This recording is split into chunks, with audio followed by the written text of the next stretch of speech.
Okay, everybody. To this week, our case study is all about making babies. All right. Uh, Alicia and Victor are both, they've been trying 3 years to try and have a baby. What we're going to learn about this week is about all the biology that is intertwined with this case study. It's all about the reproductive system. We won't know how something works until we see how it doesn't work. And that's something that anatomy can teach us really well.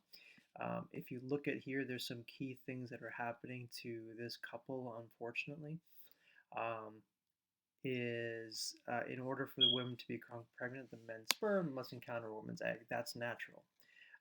Once the egg is released every month, that process is called ovulation, okay, which is key right there.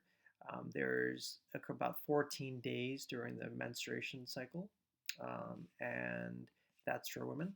And after several months of trying, Alicia is still not pregnant. So they've been trying and trying and trying. So the issue is with the clinicians trying to figure out what is happening.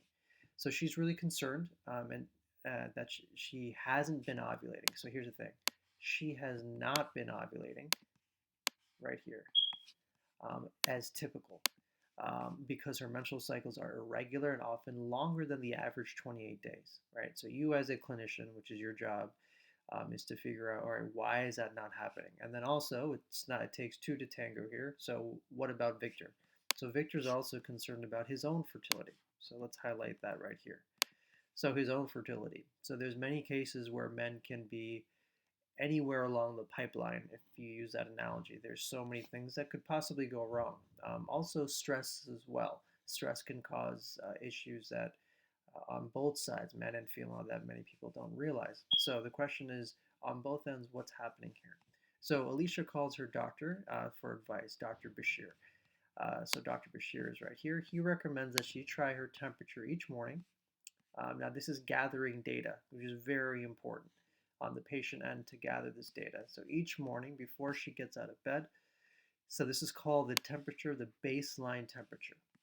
So when you record that baseline temperature, you want to make sure that you're consistent at the time that you do it, and then relay that information back to the doctor. So Dr. Bashir also recommended to try using some at-home ovulation predictor kit. And what their reason why he wants to do this is he wants to measure something important called luteinizing hormone, which is called short for LH in the urine, and to see where the level that's at throughout the week and months. So as you continue to read through this chapter, you're going to understand how the sperm is produced, how the eggs are produced.